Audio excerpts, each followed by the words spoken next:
ነገሮች አስለን በእስልምናችን ከመጣን ሺዕር ሙባህ የሆነው የተፈቀደው ቀጥታ የምናገኘው ማስረጃ ያለው ነገር ግጥም የሚለው ነገር ነው። ኦኬ በመልካም ነገር ላይ መግጠም ማለት ለምሳሌ አላሁ ስብሐነሁ ወተዓላን በማውሳት ግጥም መግጠም በእስልምናችን የተፈቀደ ነው። ይሄ ነው አስሉ መሰረቱ። አሁን ላይ ግን የሚታይ ነገር አለ። ክላሲክ ምናምን እየተጨመረ የሙዚቃ መሳሪያ ምናምን የሆነ ይሄ እስልምና ላይ የለም። አሁን መንዙማ የሚባሉ ነገሮች አሉ፣ ግን ስናያቸው እስልምና ያልደነገጋቸውን ነገሮች አሟልቶ በቃ ይከለክላሉ። እስልምና ያላስቀምጠውን ነገር ጨምሮ ያደርጋሉ እና ይሄ ነገር በእስልምና አይፈቀድም። በእስልምናችን አላሁ ስብሐነሁ ወተዓላ ሃይማኖታችንን ሙሉ ነው ያደረገልን። ፋሽን አይፈልግም እስልምና ባይደዊ ለያን ልክ በዚህ በኦሪት ዘዳግም ምዕራፍ 6 ከቁጥር 4 ላይ እስራኤል ሆይ ስማ ይላል። አምላካችን እግዚአብሔር አንድ እግዚአብሔር ነው እንደሚለው የክርስቲያን አምላክ አንድ አምላክ ነው፣ በሶስት አካል የተገለጠ በሶስት አካል የተገለጠ አንድ አምላክ የሚለውን ማወቅ አለበት። ወይንም ደግሞ ባጭሩ የሚስጥረ ስላሴን ትምህርት መረዳትና ማወቅ መቻል አለበት። ሚስጥር ያስባለው ሰዎች የማያውቁት ለሰዎች እውቀት የተከለከለ ትምህርት ሆኖ ሳይሆን ክርስቲያኖች እግዚአብሔር አምላክ እሱ ራሱን በገለጠበት ልክ የሚረዱትና የሚያውቁት ትምህርት ነው እና የመጀመሪያው መግቢያው እግዚአብሔር ማን ነው ብሎ ማወቅና መረዳት ነው። ስለዚህ እግዚአብሔር አምላክ ለምሳሌ በዚህ በኦሪት ዘጸአት ምዕራፍ 3 ከቁጥር 13 ላይ ራሱን ለሙሴ የገለጠበት መንገድ በጣም እጅግ ደስ የሚል ሀሳብ አለ እና ምን የሚል ጥያቄ ነበር የነበረው? ሙሴም እግዚአብሔርን እንሆ ወደ እስራኤል ልጆች በመጣው ጊዜ የአባቶቻቸው አምላክ ወደ እናንተ ላከኝ ባልኩ ጊዜ ስሙንስ ማን ነው ባሉኝ ጊዜ ምን እላቸዋለሁ ብሎ ሲጠይቀው፣ ሙሴም እግዚአብሔርን እንሆ ወደ እስራኤል ልጆች በወጣ ጊዜ የአባቶቻችሁ አምላክ ወደ እናንተ ላከኝ፣ እግዚአብሔር ሙሴን ያለና የሚኖር እኔ ነኝ አለው ይላል። ምንና ያለና የሚኖር እኔ። ስለዚህ የክርስትና እምነት ውስጥ እግዚአብሔር ያለና የሚኖር ከዘላለም ያለ ለዘላለም የሚኖር አምላክ እንደሆነ ማወቅና መረዳት ይጠበቅብናል። ክርስቲያኖች ሶስት አምላክን አናመልክም። አንዱ አምላክ ግን በሶስት አካል የተገለጠ እንደሆነ መጽሐፍ ቅዱስ በሚገባ ይነግረናል። ለምሳሌ በዚህ በማቴዎስ ወንጌል ምዕራፍ 28 ከቁጥር 19 እስከ 20 ድረስ ወደ ዓለም ሂዱ አሕዛብንም በአብ በወልድ በመንፈስ ቅዱስ ስም እያጠመቃችሁ ሲል የአብን የወልድን የመንፈስ ቅዱስን ስም ይጠራና በእነዚህ ስሞች ብሎ አይደለም የሚጠቀልለው ስም ይልና ልክ ለአንድ እንደሚናገር ያደርገዋል። ሶስት ስም ተጠቅሶ ለምሳሌ አሁን ቴዲ፣ ኤፍሬም እና ዩሃድ ቢባል እነዚህ ሶስት ስሞች ተብሎ ነው አይደል የሚነገሩት። እዛ መጽሐፍ ላይ ግን በአብ በወልድ በመንፈስ ቅዱስ ስም ይለዋል። ለምንድን ነው? ስራው በአንድ አምላክ የሚሰራ ስለሆነ ሶስት አካል ማለት ሶስት አማልክት እንዳልሆነ ሲያስረዳ ይሄንን ይናገራል። ስለዚህ ክርስትና መሰረታዊ ትምህርቱ የሚጀምረው እግዚአብሔርን በማወቅ እግዚአብሔር ማን ነው፣ ሁሉን ቻይ አዶናይ፣ ያለና የሚኖር አንድ አምላክ በሶስት አካል የተገለጠ የሚለውን ያስረዳል። ለምሳሌ በዚህ በኦሪት ዘፍጥረት ምዕራፍ 1 ከቁጥር 26 እግዚአብሔርም አለ ሰውን እንደ መልካችንና እንደ ምሳሌያችን እንፍጠር። አሁን ለምሳሌ ቴዲ እግዚአብሔር አለ ሲል እንደ አንድ ሰው ወይንስ ከአንድ በላይ እንደሆነ ሰው እየተናገረ ነው? እንደ አንድ ሰው እየተናገረ ነው። አለ ሲል የአንድ ሰው ንግግር ነው አይደል? ስለዚህ ይሄ የእግዚአብሔር ፈጣሪ አንድ እንደሆነ ትረዳለህ። እግዚአብሔር ማለት አለ ሲል ንግግሩ የአንድ ሰው ይመስላል፣ ግን ቀጠል ይልና በመልካችን ይላል። ከአንድ በላይ እንደሆነ አይናገርም። ስለዚህ እግዚአብሔር በስም በአካል ሶስት እንደሆነ ግን እነዛም ሶስት መለኮታዊ አካል በአንድ አምላክነት ጸንተው የሚኖሩ መሆኑን ክርስትና ከመጀመሪያውም ጀምሮ የሚያስተምር። ከዛ ክርስትና ቀጥል ይልና እግዚአብሔርና ሰውን መካከል ያለውን ነገር ያስረዳል። እንግዲህ እግዚአብሔር በመጀመሪያ ሰማይና ምድርን ፈጠረ ካለ በኋላ በመጨረሻው ቀን ሰውን ነው የፈጠረው አይደለ? ሰውን በመልኩ ከፈጠረ በኋላ ሰው የእግዚአብሔርን ትእዛዝ በማፍረሱ ወደቀ። በመውደቁ ምክንያት ሞት ወደ ሰው ልጆች ሁሉ ገባ። ስለዚህ ያንን የሰውን ልጅ ለማዳን እግዚአብሔር ምን አደረገ? አስቀድሞ ነቢያትን ኋላም ደግሞ ራሱ አንድያ ልጁ ወደዚህ ዓለም መጥቶ ሰው በመሆን ዓለምን ያዳነበትን ትምህርት ቤተክርስቲያናችን የሚስጥረ ስጋዌ ወይም የአምላክ ሰው መሆን ትምህርት ብላ ትናገራለች። ከሶስቱ አካል ከአብ ከወልድ ከመንፈስ ቅዱስ አካላዊ ቃል ወልድ በዮሐንስ ወንጌል ምዕራፍ 1 ከቁጥር 1 ላይ በመጀመሪያ ቃል ነበር፣ ቃልም በእግዚአብሔር ዘንድ ነበር ካለ በኋላ ቁጥር 14 ላይ ምን ብሎ ይናገራል? ቃልም ስጋ ሆነ ሲል ከሶስቱ አካል አንዱ ወልድ የእግዚአብሔር ልጅ እርሱ ሰው እንደሆነና የሰው ልጆችን ሁሉም ወደ ዘላለም ሕይወት እንዳመጣቸው ይህ የክርስትና መሰረታዊ ትምህርት ነው። የሚስጥረ ስላሴን ከተረዳን በኋላ አንድ አምላክ በሶስት አካል የሚለውን ጽኑ ትምህርት ካወቅን በኋላ ቀጣዩ የሚቀጥለው ዋነኛ ነገር የምንረዳው ምንድን ነው ማለት ነው? በዚህ በዮሐንስ ወንጌል ምዕራፍ 3 ከቁጥር 16 ላይ ያለውን መሰረታዊ ቃል የክርስትና ዋና ክፍል ሆኖ እናገኘዋለን።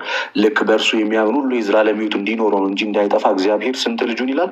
አንድያ ልጁን እስኪሰጥ ድረስ ዓለሙን እንዲሁ ወዷል ይላል። እግዚአብሔር ዓለሙን በመውደዱ ስንት ልጅ ነው የሰጠን? አንድ ልጅ። ኢየሱስ ክርስቶስ የእግዚአብሔር ልጅ ነው ስንል ከዘላለሙ ከእግዚአብሔር ጋር ያለና የሚኖር ነው ያለ ነው።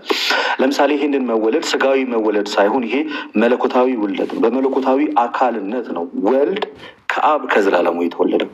ልክ ለምሳሌ ከፀሐይ ብርሃን እንደሚወጣና በዛ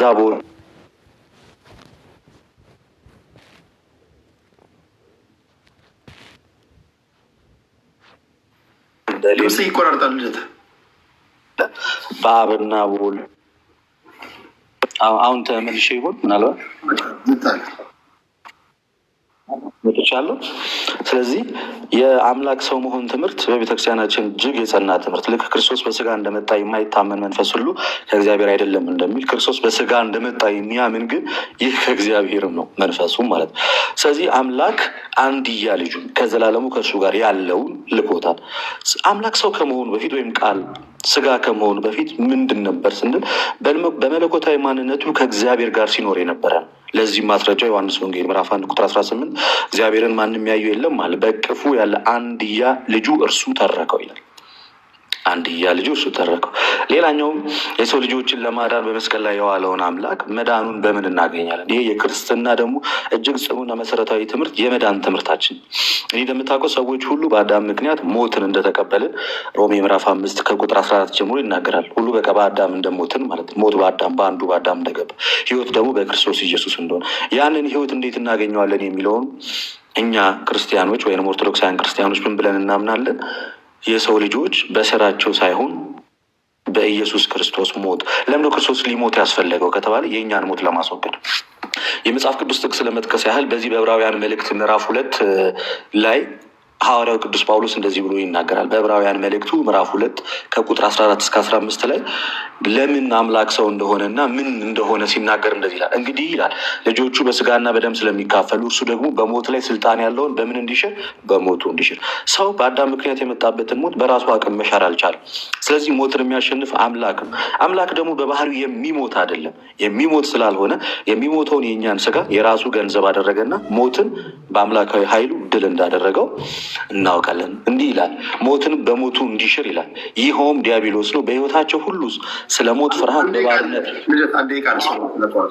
ታሰሩት የነበሩትን ነፃ እንዲያወጣ በስጋና በደም እንዲሁ ተካፈለ ይላል። ቀጣዩን ዮሐድ ስለሚቀጥለው ምንም ችግር ሰው ጠቅላላ ስናደርገው የክርስትና ትምህርት እግዚአብሔር አምላክ ያለና የሚኖር ከዘላለሙ ያለ ከዛ ደግሞ የጠፋውን የሰው ልጅ ለማዳን በስጋ የተገለጠ አምላክ፣ ያም በስጋ የተገለጠ አምላክ ዓለምን ያዳነ ያንን ድነት ደግሞ የሰው ልጆች ተካፍለው በክርስቶስ ኢየሱስ አምኖ በአብ በወልድ በመንፈስ ቅዱስም ተጠምቀው የእግዚአብሔር ልጆች የሚሆኑበትና የልጅነት ስልጣን ተቀብለው እግዚአብሔርን አባት ብለው የሚያምኑበት እምነት ነው ባጭሩ። ልክ ሮሜ ምዕራፍ 8 ቁጥር 17 ላይ አባ ብለን የምንጮህበትን ልጅነትን መንፈስ እንደተቀበለን እና ልጆች ከሆንን ደግሞ ወራሾችም ጭምር እንደሆነ ይነግረናል። ማለት የእግዚአብሔር ወራሾች ልጅነትን የማግኘት እምነት ወይንም የመዳን እምነት ባጭሩ ክርስትና ነው ማለት ነው። ቴንኪው ልደታችን። ብዙዎቻችሁ ቪዲዮ ቢከፍቱ ትላላችሁ። አይዶን ነው መክፈት የሚችሉ ከሆነ አላውቅም፣ ቢሆን ደስ ይላል። ካልሆነም ችግር የለውም፣ መክፈት ትችላላችሁ ቪዲዮ። እርስ በርሳችሁም ስለምትጠያየቁ አንዳችሁን መጠያየቅም ስለሚኖር እንደዛ ማድረግ ትችላላችሁ። አንዴ ቴዲ እንትን እዚህ ጋር ሁለት ኦርቶዶክስ ነው እየታየኛለሁ። አቻ እንድንሆን ከሁላችንም አንድ ይሁን። ያው እንግዲህ ከሙስሊም አንድ ሰው ገብቷል፣ ከፕሮቴስታንት አንድ ሰው ገብቷል። ኦርቶዶክስ ግን ሁለት ነው ያለው። ለሁለቱም ደግሞ 8 ደቂቃ ከተሰጠ ፌር አይደለም። ኦኬ፣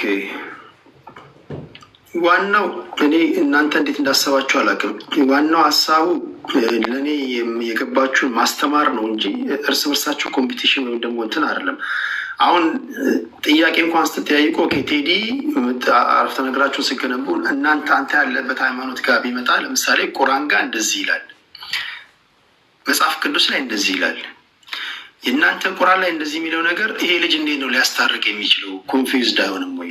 አንተም ስጠይቃቸው ቴዲ እናንተ ሃይማኖት ውስጥ ሲመጣ መጽሐፍ ቅዱሳችሁ ላይ እንደዚህ ይላል፣ ይሄ ነገር እንዴት ነው ሊያስታርቅ የሚችለው? እስኪ ልታስረዳን ትችላለህ ብላችሁ ነው ጥያቄያችሁ የምታቀርቡት እንጂ የአንዳችሁ ሃይማኖት ከሌላችሁ ጋር ይሄ ፉክክርና እንትን እንዳይሆን ጥንቃቄ ያስፈልጋል። በተረፈ ግን ሁለት መሆን አለብን ከሁላችንም እምነት ተከታዮች። ለአንዱ 18 ደቂቃ ለሌሎቻችን 9 ደቂቃ ከሆነ ፌር አይደለም ካላችሁ ሁለት ጨምራለሁ በእናንተ ጥቆማ። እኔ አይዶን አላቃቸውም፣ ስለማላቃቸው ወይ በኮመንት እያነበብኩ ነው አስገባውና ልክ ልደት ዮሐድን አስገባው እንዳለ አንተ የምትጠቁመው ካለ ኤፍሬምም የሚጠቁመው ካለ አንዳንድ ሰው አስገባለሁ። ቪዲዮ ግን ትችላላችሁ፣ ካልቻላችሁ ብትሶኬ ግን ብትችሉ አሪፍ ነው። ምናልባት አንድ ሰው ይሁን ከተባለ ዮሐድ መቀጠል ይችላል። ከዚህ በኋላ ሜይ ቢ የተነገርኩት 9 ደቂቃ ኦሳማ ከዚህ በፊት የተናገረው ጋር ማች ማድረግ ከቻለ ከዚህ በኋላ ዮሐድ መቀጠል ይችላል። እኔ መውረድ ይችላል። ኢትስ ፋይን። ኦኬ እሺ፣ ቴንክ ዩ ልብ አመሰግናለሁ ስለ ትህትና ወንድም።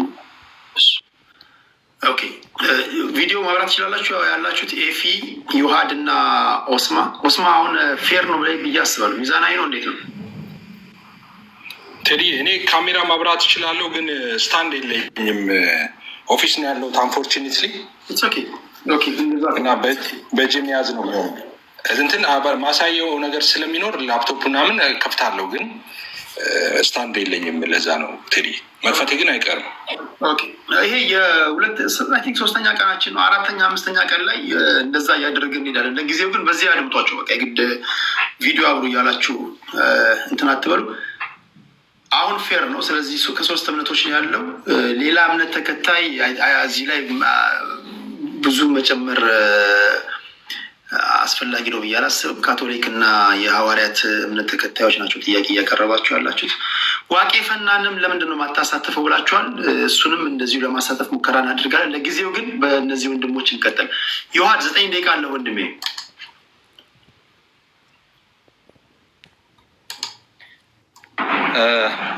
ድጋሚ ለኦርቶዶክስ 9 ደቂቃ እየተሰጠ ነው። ፌር አይደለም። ኤፍሬም ነው መቀጠል ያለበት። ኤፍሬም ፕሮቴስታንት ነው መሰለኝ። ኤፍሬም ከዛ ዮሐድ አካሄዱ ልደት ስለወጣ እንትን ብሎብኝ ነው። እሺ ኤፊ 9 ደቂቃ አለ ወንድሜ።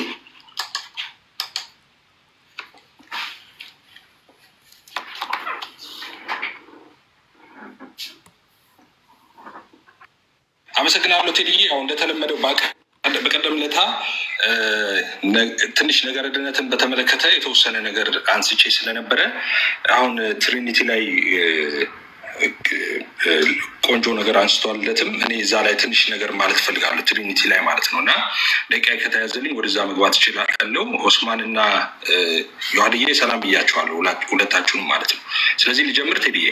መጀመር ይችላል። ያ እሺ፣ ሁላችሁንም ሰላም ብያለሁ። ከታች ያላችሁ ሁላችሁም ቀጥሎ የምናገረውን ነገር በጣም በጥንቃቄ ልትሰሙኝ ለምናለሁ። አይቤግ እንደዛ እንድታደርጉ በጥንቃቄ እንድትሰሙ። ክርስቲያኖች 3 አምላክ ያመልካሉ። ክርስቲያኖች 3 አምላክ ነው የሚያመልኩት። በተደጋጋሚ ትሪኒቴሪያን ያልሆኑ ወይም ከትሪኒቲ ውጭ ከስላሴ አማንያን ውጭ ያሉ ሰዎች ስላሴን በተመለከተ ብዙ ጊዜ ሚስ ሪፕሬዘንት ያደርጋሉ። ክርስትናን 3 አምላክ እንደምናመልክ ወይም ትራይቲዝም እንደሆነ የኛ የስላሴ መሰረት እንደዛ ያወራሉ፣ እንደዛ ይናገራሉ። ግን በፍጹም እኛ 3 አምላክ አምልከን አናውቅም። 3 አምላክ እናምልክም ብንል 3 አምላክ የለም፣ ኤግዚስትም አያደርግም 3 አምላክ። እሱን ነገር ትንሽ ለማለት ነው። በዛ ላይ ከስሙ ቢጀምር ሰለሰ የሚለው ነገር ብዙ ጊዜ መጽሐፍ ቅዱስ ላይ የለም ይባላል በተደጋጋሚ። 3 ሰለሰ ማለት ከግዕዝ ግስ የወጣ ነው። ሶስትነት ማለት ነው፣ ሌላ አይደለም ስላሴ ማለት። ስለዚህ የስነ መለኮት ቃል ነው እንጂ የመጽሐፍ ቅዱስ ቃል አይደለም፣ ባይብሊካል ወርድ አይደለም ስላሴ የሚለው። ስለዚህ መጽሐፍ ቅዱስ ላይ ስላሴ የለም የሚባል ቀልድም አለ። መጽሐፍ ቅዱስ ላይ ስላሴ የሚለውን ፊደል ሳይሆን የምንፈልገው ሄደን አብ ወልድ መንፈስ ቅዱስ የሚባሉ ፐርሰኖች አሉ ነው። አብ ወልድ መንፈስ ቅዱስ የሚባሉ ፐርሰኖች ደግሞ ከዘፍጥረት እስከ ራዕይ በመጽሐፍ ቅዱስ ውስጥ የተጠለቀለቀ ትምህርት ነው እንደሚታወቀው። ስለዚህ ያ ሶስትነት ለዛ ሶስትነት የተሰጠ የስነ መለኮት ቃል ነው እንጂ የመጽሐፍ ቅዱስ ወርድ አይደለም። ስለዚህ ስላሴ የለም ሳይሆን ስላሴ የሚለው የስነ መለኮት ቃልን መጽሐፍ ቅዱስ ውስጥ መፈለግ ነው። እሱ ነው ትንሽ ጤነኛ ያልሆነው ማለት ነው እንጂ ስላሴ ከዘፍጥረት እስከ ራዕይ ያለ ነው፣ በመጽሐፍ ቅዱስ ውስጥ አለ። ስላሴ ግን ማለት ሶስትነት ነው። ስትፈልግ ሄደህ የምትፈልገው ሶስትነት የሚለውን ነው የምትፈልገው እንጂ ያን ልዩ ሶስትነትን ነው የምትፈልገው፣ እሱን ነው እንጂ ስላሴ የሚለውን ፊደል ሄደህ ፈልገህ ስላሴ የለም መጽሐፍ ቅዱስ ላይ ማለት ቀልድ ነው። ስላሴ የሚባል እንደ አብ እንደ ወልድ እንደ መንፈስ ቅዱስ ፐርሰን የሆነ አራተኛ አካል የለም።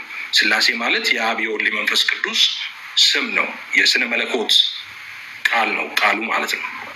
ኦኬ ከሱ ልጀምር ብዬ ነው።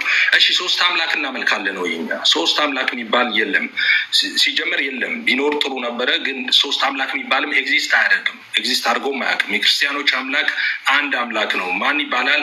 አብ ወልድ መንፈስ ቅዱስ ይባላል። ኦኬ እዚህ ጋር እንደምታዩት ፋደር አለ፣ አብ ማለት ነው። ሰን አለ እዚህ ጋር፣ ወልድ ማለት ነው። ሆሊ ስፒሪት አለ መንፈስ ቅዱስ ማለት ነው። እቺ ጋድ የምትለዋ እዚህ ጋር ኢሰንስ ነች ወይም ኔቸር ነች እንደምታውቁት። ኦኬ እሺ ይሄ አንዱ ኔቸር፣ ይሄ ኔቸር አንዱ ኔቸር በሶስቱም በአብ በወልድ በመንፈስ ቅዱስ በሶስቱ አካላት ውስጥ በሙላት ይኖራል። የትኛው? ይሄ አንዱ ኔቸር። ኦኬ አንዱ ኢሰንስ በሶስቱ ውስጥ በሙላት ይኖራል። ኦኬ ኢየሱስን ወይም ደግሞ ወልድን አምላክ ነው ትላላችሁ? አዎ። አብ አምላክ ነው ትላላችሁ? አዎ። መንፈስ ቅዱስም አምላክ ነው ትላላችሁ? አዎ። ስለዚህ ሶስት አምላክ ነው የምታመልኩት ማለት ነው። አምላክ አምላክ አምላክ፣ ስለዚህ ሶስት አምላክ ነው ይላሉ። ነው አይደለም፣ አንድ አምላክ ነው። አምላክ አምላክ አምላክ አንድ አምላክ እንዴት ይመጣል? አምላክ አምላክ አምላክ ካልክ በኋላ ከዛ በኋላ ዴን አንድ አምላክ እንዴት ትላለህ? በጣም ጥሩ። አብም ወልድም መንፈስ ቅዱስም ይሄን አንዱን ኔቸር ነው የሚካፈሉት። ኦኬ ይሄ አንዱ ኔቸር ነው በአብም በወልድም በመንፈስ ቅዱስም ውስጥ ያለው። አብ የራሱ መለኮት የለውም፣ ወልድ የራሱ መለኮት የለውም፣ መንፈስ ቅዱስ የራሱ መለኮት የለውም። ያለው አንድ መለኮት ነው። መለኮት አይከፈልም። ይሄ አንዱ መለኮት አብም ወልድም መንፈስ ቅዱስም ሼር የሚያደርጉት ፉሊ ሼር የሚያደርጉት ይሄን አንዱ ኔቸር ነው። አብ የራሱ መለኮት ቢኖረው፣ ወልድ የራሱ መለኮት፣ መንፈስ ቅዱስ የራሱ መለኮት ቢኖረው ሶስት አማልክት ነው።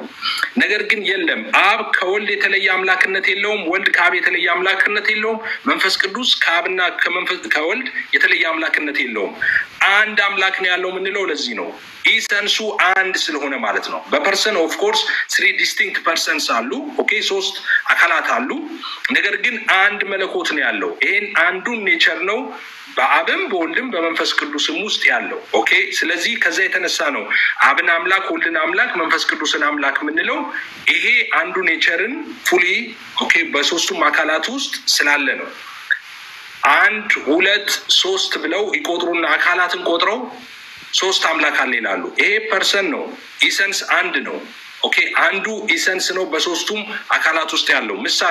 ለምሳሌ በምድር ላይ ስንት አይነት ሰውነት አለ? የሰውነት ኢሰንስ ስንት ነው? ምድር ላይ ሰውነት ኢሰንስ አንድ ነው አይደለ? ሰዎች ሁሉ ሰዎች ናቸው እንጂ ዝንጀሮዎች አይደሉም። ሰዎች ናቸው። የሰውነትን ኢሰንስ የተካፈለ ሁሉ ሰው ነው እንጂ ሌላ አካል አይደለም። ኦኬ ሌላ ፍጡር አይደለም። ስለዚህ የሰውነት ኢሰንስ ስንት ነው?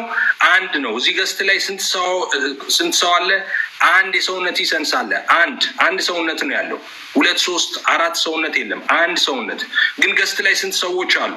4 ሰዎች አሉ። ኦኬ የሰውነት ኢሰንስ አንድ ወይም ደግሞ ወንዶች ስለሆንም በሌላ ምሳሌ ልስጥ። ለምሳሌ በምድር ላይ ስንት አይነት አባትነት አለ? የአባትነት ኢሰንስ ስንት ነው? አንድ ነው። ልጅ የወለደ ወንድ በሙሉ ምን ተብሎ ይጠራል?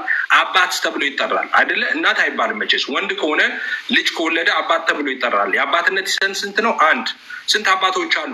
በጣም በርካታ። በምድር ላይ ገስት ላይ ያለ ነው። በምሳሌ ልጆች ቢኖሩ ሁላችንም አባትነት ኢሰንስ አንድ ነው። ግን አራታችንም አባት ተብለን የተጠራ ነው። ለምንድን ነው? አንዱን የአባትነት ኢሰንስ ስለተካፈልን ነው። ፉሊ ሼር ስለምናደርግ አባት ተብለን እንጠራለን። ኦኬ 4 አባት ተብለን ልንጠራ እንችላለን። ኢሰንሱስ ግን ስንት ነው? አንድ ነው።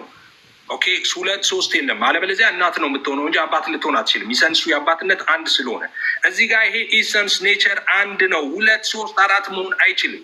3 ስንል ስለ ፐርሰን እያወራን ነው። ስለ አካል ነው የምናወራው እንጂ ስለ መለኮት አይደለም የምናወራው። መለኮት አንድ ነው። ይሄ አንዱ መለኮት ነው በሶስቱ አካላት ያለው። ለዛ ነው አምላክ አምላክ አምላክ ብለን ግን አንድ አምላክ የምንለው ይሄንን አንዱን መለኮት ነው ፉሊ ሼር የሚያደርጉት እንጂ የራሳቸው አንዳንድ መለኮት የላቸውም። ስለዚህ ሶስት አምላክ እናድርግ ቢባል ሊሆን አይችልም። ሰዎች ብለን እንጠራለን አይደል? ሰዎች አራት አባቶች አላልኩም? ገስት ላይ ያለ ነው አራት አባቶች ዴን ኦኬ። አባትነት ስንት ነው? አንድ አባትነት ነው ያለው። ስለዚህ ሶስት ስንል ለምሳሌ አንድም ሶስትም የሚል መቀለጃ ነገር አለ። በነገራችን ላይ አንድ ነገር አንድም ሶስትም በአንድ ጊዜ ሊሆን አይችልም። የክርስትና አስተምሮ አንድም ሶስትም ሲባል ስላሴ አንድ ማለት በመለኮት ነው፣ ሶስት ማለት በአካል ነው እንጂ በአንድ ነገር አንድ ነገር አንድም ነው ሶስትም ነው እያልን አይደለም። እሱም መቀለጃ ብዙ ነገሮች ካለማወቅ የተነሳ ስለሆነ ነው። ሶስትነቱ በአካል ነው፣ አንድነቱ በመለኮት ነው። ስለዚህ አንድ ነገር ሶስትም አንድም ሊሆን አይችልም በአንድ ጊዜ። እንደዛ አይደለም የምንለው እኛ። ሶስት ስንል በአካል ማለታችን ነው፣ አንድ ስንል በመለኮት ማለታችን ነው። ስለዚህ ኢሰንሱ አንድ ነው። የመለኮት ይሄ መለኮት የምንለው አንድ ነው፣ ሶስት አይደለም። ስለዚህ የምናመልከው ራሱን በሶስት አካል የገለጠ አንዱን አምላክ እግዚአብሔር ነው የምናመልከው። ሶስት አምላክ የሚባል ነገር የለንም። ራሱን በሶስት አካል የገለጠ ልብ በሉ አንድ አምላክ ነው የምናመልከው። አብ የራሱ የብቻው አምላክነት፣ ወልድ የብቻው አምላክነት፣ መንፈስ ቅዱስ የብቻው አምላክነት የለውም። አብ ከወልድና ከመንፈስ ቅዱስ የተለየ አምላክነት የለውም።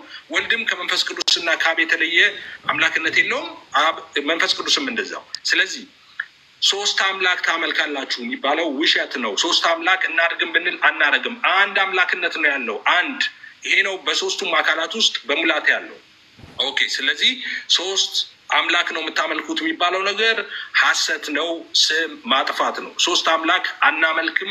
የኛ አምላክ አብ ወልድ መንፈስ ቅዱስ ይባላል። ራሱን በሶስት አካል የገለጠው አንዱን አምላክ ነው የምናመልከው። አካል ስንል ረቂቅ መንፈሳዊ አካል ማለታችን ነው። የሚጨበጥ የሚዳሰስ ማለት እኔ ማለት የሚችል ረቂቅ መንፈሳዊ አካል ነው እያወራን ያለ ነው እንጂ የሚጨበጥ የሚዳሰስ አካል ማለት አይደለም። ኦኬ፣ አንድ ደቂቃ ነው ያለኝ። ኦኬ። ስለዚህ ይሄ ነገር በገዚሁ ላይ ሊጨርሰው በቃ አንድ ደቂቃ ከሆነ ያለኝ። ስለዚህ ሶስት አምላክ ነው የሚያመልኩት ክርስቲያኖች የሚባለው ውሸት ነው፣ ውሸት ነው፣ ውሸት ነው። ክርስትና ሶስት አምላክ እና በነገራችን ላይ ኤግዚስት የሚያደርግም ሶስት አምላክ የለም። ምድር ላይ ያለው እግዚአብሔር ከአማልክቶች መካከል እንደ አንዱ ሳይሆን ከአማልክት መካከል ብቸኛ አምላክ ነው። ሶስት አምላክም ሁለት አምላክም የለም ምድር ላይ። ምድር ላይ ያለው በሰማይ ያለው ኤግዚስት የሚያደርገው አንድ አምላክ ነው። እሱም የክርስቲያኖች አምላክ ነው። አብ ወልድ መንፈስ ቅዱስ አንድ አምላክ ይባላል። አንድ አምላክ ራሱን በሶስት አካል የገለጠ ይሄ አንድ ነው።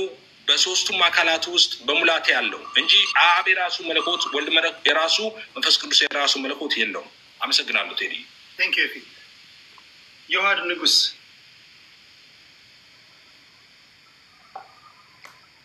ሰላም፣ እንዴት አመሻችሁ?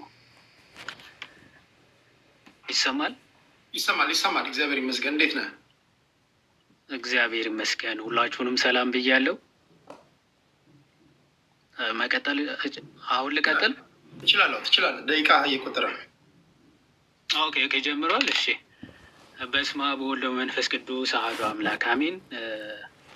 ከእግዚአብሔር ከአባታችን ከጌታም ከኢየሱስ ክርስቶስ ጸጋና ሰላም ከእኔም ከእናንተ ጋርም ይሁን።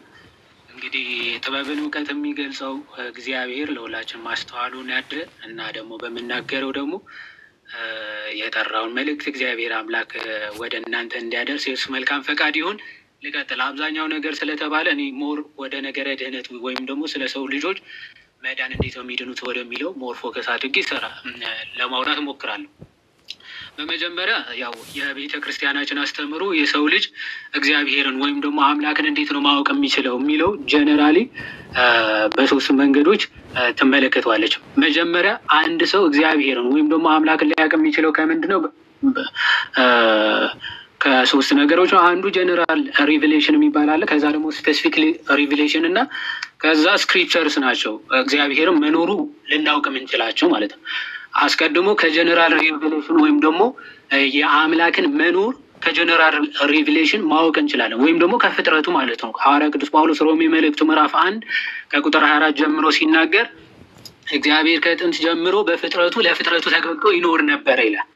ስለዚህ እግዚአብሔር አምላክ አለቱ ለፍጥረቱ በፍጥረቱ ገልጦ ከዘላለም አሳይቷል መኖሩን ማለት ነው። ስለዚህ ፍጥረት መኖሩ ራሱ የእግዚአብሔር መኖርን ይገልጽልናል፣ ያሳይናል ማለት ነው። ለእግዚአብሔር አለቱ ፍጥረት ራሱ ጀነራሊ አስገኝ እንዳለው እንረዳለን። ይህ አስገኝ ግን እንዴት ነው ልናውቀው የምንችለው?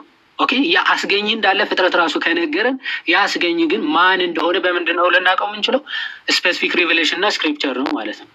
እግዚአብሔር አምላክ ራሱ በገለጠበት መንገድ እና ኦኬ መጽሐፍቶቹ ወይም ደግሞ ለነቢያቱ ባስተላለፉልን መንገድ እግዚአብሔርን እናውቀዋለን ማለት ነው። አስቀድሞ የነበረው የነቢያት ሁሉ አምላክ ራሱን በምን አይነት መንገድ ገለጠ ብለን ስንመለከት መጽሐፍ ቅዱስ ሲነግረን በመለኮት አንድ በአካል ደግሞ ሶስት ነው አለ።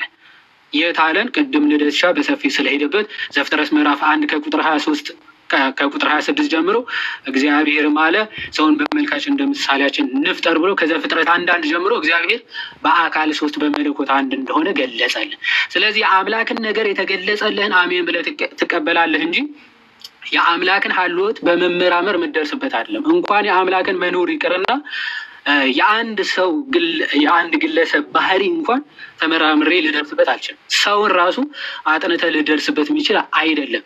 ሰውን ተመራምረ የምትደርስበት ካልሆነ ታዲያ ሰውን የፈጠረው ጌታ ተመራምሬ እንዴት ልደርስበት ይችላለሁ? አይቻልም። ታዲያ እንዴት ነው ጌታችን ሲናገር ማቴዎስ ወንጌል ምዕራፍ 5 ላይ ልበ ንጹሖች ብፁዓን ናቸው አለ፣ እግዚአብሔርን ያዩታልና። ልብህን ንጹህ በማድረግ ኦኬ እና የቀናውን መንገድ በመከተል እግዚአብሔርን ወደ ማወቅ ደረጃ መድረስ ይቻላል። ስለዚህ እነ ቅዱስ ኤፍሬም ሶርያዊ የቤተ ክርስቲያናችን የእግዚአብሔርን መገለጥ አፖፋቲክ ቴዎሎጂ ይሉታል፣ ወይም ደግሞ ራስህን በትህትና በመግዛት አላውቅም በማለት ወደ እግዚአብሔር ማወቅ ደረጃ መድረስ ማለት ነው። ስለዚህ ክርስትና እንዲህ ያለ መገለጥ ነው ማለት ነው። ይህን ራሱን የገለጠው አምላክ በመለኮት አንድ በአካል ሶስት የሆነው አምላክ በዘመኑ ፍጻሜ በስጋ ተገልጦ ደግሞ የሰው ልጆችን ለማዳን ሰው እንደሆነ እናምናለን። ይህን ሰው የሆነበት ሚስጢር ደግሞ ለምንድን ነው የሚለው በጣም መሰረታዊ ጉዳይ ነገረ ድህነት ያስብለዋል። አያችሁ፣ ጌታችን የፍቅር አምላክ ነው። ፍጥረታቱን እንዲሁም የተዋቸው ጌታ አይደለም። አስቀድሞ የሰው ልጆችን ፈጠረ እና ደግሞ የዘላለም ክብሩን እንዲወርሱ ነፃ ፈቃድ ከነፃ ፈቃድ ጋር ፈጥሮ ሰጣቸው። ግን ይህን ነፃ ፈቃዳቸው ተጠቅመው የሰው ልጆች የእግዚአብሔርን ዙፋን የእግዚአብሔርን ክብር ተመኙ። ስለዚህ ይህንን ምኞታቸው ወዴት ጣላቸው? የእግዚአብሔርን ክብር ማግኘት ይቅርና ኦኬ ከሰውነት ተራ ወጥተው የዲያብሎስ ባሪያ ሆኑ። እግዚአብሔር አምላክ የፈረደው ፍርድ ስለሆነ ይህን ፍርድ ሊያስወግድ የሚችል ከቶ አንድም ፍጡር አልተገኘም፣ አልነበርም። ስለዚህ አምላክ ፍቅሩን፣ ቸርነቱ፣ እውነተኛ ዳኝነቱን ሊገልጽ አምላክ ሰው ሆነ። ይሄ በጣም የሚደንቅ ነገር ነው። አምላክ ለፍጥረቱ ያለውን ፍቅር ሊያሳይ የፍጥረቱን ስጋ ያዘ። ይሄ ለዛ ነው አምላካችን የፍቅር አምላክ ነው ብለን ስንናገር በወሬ ወይም ደግሞ እንዲሁ ያላደረገውን ያለ ስሙ ያለ ባህሪው እየሰጠ ነው አይደለም። አምላካችን የምርም ፍቅሩን በተግባር አሳይቶናል ማለት ነው። የወደቀውን ፍጥረቱን የእሱን ስጋን ያዘና ሊያነሳው ወደደ ማለት ነው። እና ዳኝነቱ ምክንያቱ ፍርድ ፈርዶበት ነበረ፣ ፍርዱም አላስቀረበትም። የፍቅር አምላክ ነው፣ ፍቅሩም አላጎደለም ማለት ነው። ስለዚህ እውነተኛ ዳኝነቱ ከፍቅሩ አስማምቶ ሊያድነው የሰው ልጅ ሰው ሆነ። ሰው ከሆነ በኋላ የሰው ልጅ እንዴት ታዲያ ይዳን? ኦኬ ፍቅሩን በዚህ አይነት መንገድ ለሰው ልጆች ካሳየ ጌታ ለሰው ልጆች ያደረገውን ፍቅሩ ግን በምን ገንዘብ ያደርጉታል? ሰዎች እንዴት ሊያገኙት ይችላሉ? የሚለውን ሐዋርያ ቅዱስ ጳውሎስ የተናገረውን ተናግሬ ሰዓት ካለኝ እቀጥላለሁ፣ ከሌለኝ ግን ጨርሳለሁ።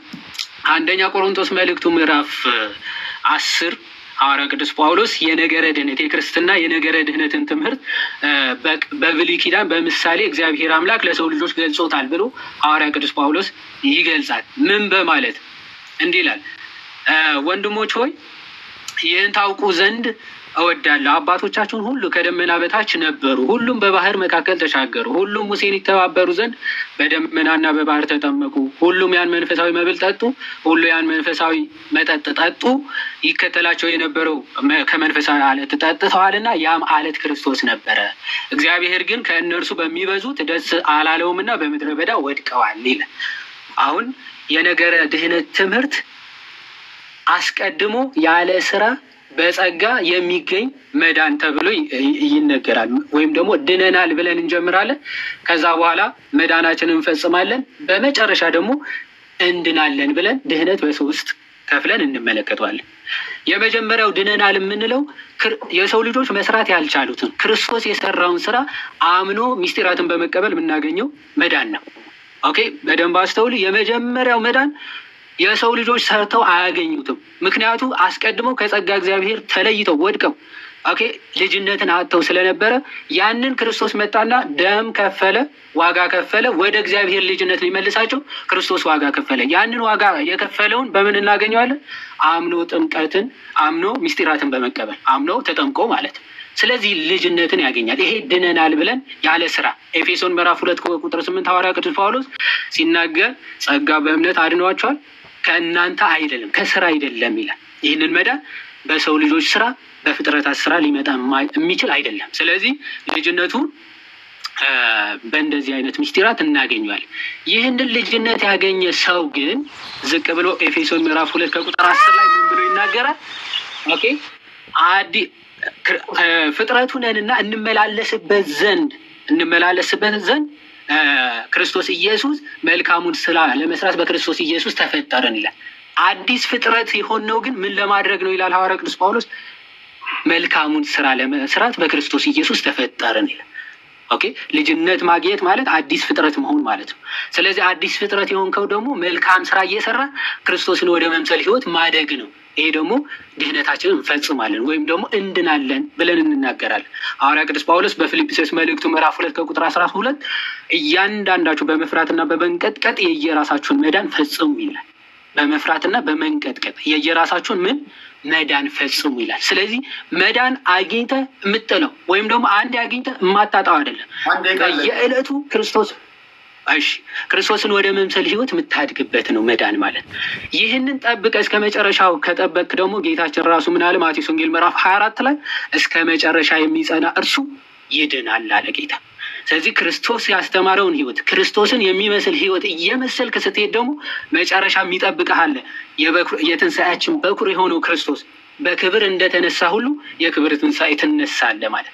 ሞት የሌለበት የማይፈርሰው የማይበሰብሰው የዘላለም ህይወትን ታገኛለህ። እግዚአብሔር ይስጥልኝ። ከልብ አመሰግናለሁ። እሺ ወደ ኦስማን እንመጣለን። አሁን እንዴት እንደሚዳን ሶስቱም ነግረውናል፣ እንደየእምነቶቻቸው እንደየዶክትሪኖቻቸው። ለኦስማን ማነሳው አንተ ምናልባት የክሮስቶክ ስለሚኖር አንድ ሁለት ዙር ድምፅ ይሰማል። አንዴ ድምፅ ይሰማል። ልቀጥል። እኔ የምናገረው ይሰማል? ይሰማል። እኔ ጋር በርቀት ትንሽ ኔትወርክ እያስቸገረ ነው። ጊፍቱ ነው። ጊፍት ሲላክ ኔትወርክ ይዛል። ምንድን ነው መሰለህ አሁን እዚህ ጋር ልብ ማለት ያለብህ ኦርቶዶክስ 2 ጊዜ ነው ስለ እምነቱ የሰበከው። ፕሮቴስታንትና ሙስሊም ደግሞ አንድ ጊዜ ነው። ስለዚህ ከመጠያየቃችንም በፊት ኦርቶዶክስ 2 ይሰብኳል፣ ፕሮቴስታንት ሙስሊም ሁለት ጊዜ መሆን አለበት። አንድ ዙር ለእኛ መሰጠት አለበት። ልደትና ዮሐድ ሁለቱም ኦርቶዶክስ ናቸው አይደል እንዴ?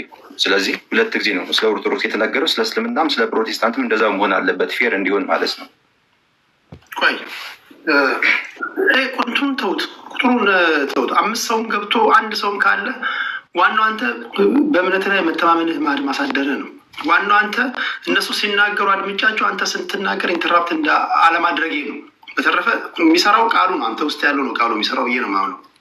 በተቻለ መጠን ግን ስብጥሩ ሚዛናዊ እንዲሆን አድርጋለሁ። አሁን ያኛው ስለተስተካከለ ድጋሜ ወደኋላ እንመለስም። ኦልሬዲ ገብቶ ነበር ልደት ከገባ አይቀር ተናግሮ ሄዷል። ይሄ የመጀመሪያም የመጨረሻም አይደለም። እንቀጥላለን ገና ብዙ ነገሮችን ስለምንነካካ በዚሁ ኮምፕሌን እያቀረብን ወደኋላ እንዳንጎተት እሱ መስተካከያ ቢሰጥበት። ኦልሬዲ ተናግሯል። ሰዎች ያዳምጡትን አድምጠዋል። በዛ ወድ ብንረዳው ሌላ ምትለዋለህ? አይ ችግር የለም ማለት እንግዲህ አሁን ደቂቃ ሲሰጥ በሰፊው ደቂቃ ሲሰጥ ሰው ስለ ራሱ ሃይማኖት በሰፊው ለመግለጽ ይመቸዋል። ገባ እንትን እንዲሆነ ችግር የለም። እንዲሁም መቀጠል እንችላለን። ኖርማል ነው። ኦኬ ወደ እንትኑ እንመለስ። እናንተ ጋር ለምሳሌ ኦርቶዶክሶችን የፕሮቴስታንቶችን ሰምተናል። እናንተ ጋር ለመዳን ስራ ያስፈልጋል? ስራ የሚባል ነገር አለ ወይስ እንዲሁ አላህን ሰዎች አላህን ከተቀበሉ በኋላ ኦልሬዲ አውቶማቲካሊ የጀነት በር ይከፈትላቸዋል? እሱን ትነካለን እና ምናልባት ደቂቃ ካለ እነሱም አንተን ይጠይቀዋል፣ አንተም እነሱን ይጠይቀዋል። እርስ በርሳቸው የምታደርጉት መጠያየቅ በሰከነ መንገድ በሚደረግ መጠየቅ እኛ እንድንማማር ማለት ነው። እና መጠየቅ የምትፈልገው ነገር ካለ ኤፍሬምን እናንተ ጋር ስለ ድህነትን አስመልክቶ እንደዚህ ይላል፣ ይሄ ነገር ቴዲን ይሄን አምኖ እናንተ ጋር ቢመጣ አይጋጭበትም ወይ እንዴት ታስታርቁታላችሁ ብለህ መጠየቅ ትችላለህ ለማለት ያለው። ቀጣዩ 9 ደቂቃ አንተ ነው ወንድሜ። ኦኬ እሺ፣ ባለኝ ደቂቃ ለመናገር እሞክራለሁ ኢንሻአላህ። ቢስሚላህ ወልሐምዱሊላህ ወሰላቱ ወሰላም አላ ረሱሊላህ ረቢ ሽረሕ ሊ ሰድሪ ወየስር ሊ አምሪ ወሕሉል ዑቅደተን ሚን ሊሳኒ ፈኢነ ኸይረል ሐዲስ ኪታቡላህ ወኸይረል ሀዲ ሀዲዩ ሙሐመድን ሰለላሁ ዐለይሂ ወሰለም። ኔትወርክ ችግር ካለ አሳውቁኝ፣ ቪዲዮን አጠፋዋለሁ። ያው ለመረጃም እንዲመቸኝ ነው ቪዲዮን አሁን ላይ ያበራሁት። ምንድን ነው እዚህ ጋር ወገኖቻችን ያነሱት ሀሳብ አለ፣ ስለ ክርስትና ያነሱት ሀሳብ አለ። እንደ አጠቃላይ ቁርአን ስለ ሁሉም ነገር ይናገራል። ባይደዊ ለምን? ቁርአን የፈጣሪያችን ቃል ስለሆነ፣ ሁሉም ነገር ደግሞ የፈጣሪያችን ፍጥረት ስለሆነ አላህ ስለ ሁሉም ፍጥረታቱ ይናገራል። ቁርአን ስለ ሁሉም ነገር ነው የሚናገረው። አሁን እዚህ ጋር ኤፍሬም ያነሳው ፖይንት አለ፣ ስለ ስላሴ ማለት ነው። አላህ ቁርአን ላይ ምንድን ነው የተናገረው? ለቀድ ከፈረ አለዚነ ቃሉ ኢነላሃ ሳሊሱ ሰላሳ። ፈጣሪ ትሪኒቲ የሚለውን ሀሳብ፣ ስላሴ የሚለውን ሀሳብ ማለት ነው፣ አንድም ሶስትም የሚለውን ሀሳብ ኦኬ፣ የፈጣሪ ባህሪ ነው ያሉ ሰዎች በእርግጥም ካዱ ነው ያለው። ይህንን የተናገረው ሰው አይደለም ወይ ደግሞ ነቢይ አይደለም ወይ ደግሞ መላእክት አይደለም፣ ፈጣሪያችን አላሁ ስብሐነሁ ወተዓላ ነው። በእርግጥም ካዱ ከፈሩ ብሎ ዘግቶታል በአራት ነጥብ። ኦኬ፣ መጽሐፋቸው የሚል አይደለም ያለው፣ መጽሐፋቸው እንዲህ የሚል ሰዎች አይደለም፣ ንግግራቸውን ነው ያለው። ኦኬ፣ አሁን ዩሃድም ኤፍሬም ያስቀመጡት ሀሳብ አለ። ምንድን ነው? ስለ ክርስቶስ አምላክነት ዩሃድ ለመግለጽ ሞክረዋል። ኤፍሬምም እንደዚሁ ስለ ስላሴ ለመግለጽ ሞክረዋል። ባይዘዌ ኤፍሬም ከዚህ በፊትም አይቼዋለሁ፣ በዋይት ቦርድ ምናምን ነገር ለማስረዳት ይሞክራል። ምንድነው ማስቀመጥ የምፈልገው? ኤፍሬም ስለ ስላሴ ማስረጃ ቢያገኙ ኑሮ እንደዚህ እንደው ይህን ያህል ዳገት መሄድም ይህን ያህል መንገድም መሄድም አይጠበቅበትም። አንድ ማስረጃ ይበቃል። መጽሐፍ ቅዱስ ላይ አንድ ነቢይ ወይ ደግሞ ራሱ እግዚአብሔር ወይ ደግሞ ኢየሱስ ክርስቶስ ኦኬ የስላሴን ሀሳብ በአካል ሶስት አንድ አምላክ የሚለውን ሀሳብ ኦኬ ቢያስተምሩ ኑሮ አንድ ማስረጃ ይበቃል። ይህን ሁሉ ዘጠኝ ደቂቃ ያክል ፈጣሪ ስንት ነው የሚለውን ሀሳብ ለማስረዳት ማለት ነው። ኢማጅን እንግዲህ 9 ደቂቃ ያክል ሙሉ ፈጣሪ ስንት ነው የሚለውን ነገር ኖ ይህን ያህል እንትን አያስፈልግም። ማስረጃ ቢኖር ኑሮ ዮሐድም እንደዚሁ ስለ ክርስቶስ አምላክነት ሲናገር ክርስቶስ አምላክ ነኝ አምልኩ ቢል ኑሮ አንድ ጥቅስ ይበቃል። እናም ወደ ሌላ ሀሳብ ይሄድ ነበር፣ በሌላ ፖይንት ላይ ያወራ ነበር። አሁን ፈጣሪያችን አላህ ቁርአን ላይ ሲናገር በሱረቱል ኢኽላስ ምዕራፍ 112 ላይ ቁል ሁወ አላሁ አሐድ ብሎ ይናገራል። እሱ አላህ አንድ ነው፣ አለቀ። እዚህ ገብቶ ሲወጥ አንድ ነው፣ በቃ የሚዋጥልን ይሄ ነው። መለኮት አንድ ነው። ስላሴ ላይ ከመጣን አማልክት ወደሚለው ነው የምንሄደው። አብ አለ፣ ወልድ አለ፣ መንፈስ ቅዱስ አለ። ኦኬ፣ አብ ራሱን የቻለ አምላክ ነው። ወልድ ራሱን የቻለ አምላክ ነው። መንፈስ ቅዱስ ራሱን የቻለ አምላክ ነው። ቅድም ኤፍሬም ምን አለ? አማልክት ማለት አይቻልም፣ አንድ አምላክ ነው። እንዴት ሊሆን ይችላል? አሁን ኤፍሬም እያለ ያለው ምንድን ነው? 3 ብርቱካን ይዞ ኖ እኔ አንድ ብርቱካን ያስኩት እያለ ነው ባጭሩ ማለት ነው። ኦኬ፣ እንደዚህ 3 ብርቱካን ለህዝቡ እያሳየ እናንተ ሙስሊሞች 3 ብርቱካን አትበሉ፣ እኔ ያስኩት አንድ ብርቱካን። ይሄ ነው በቃ ባጭሩ። ኦኬ፣ ስለ ይሄ ነው።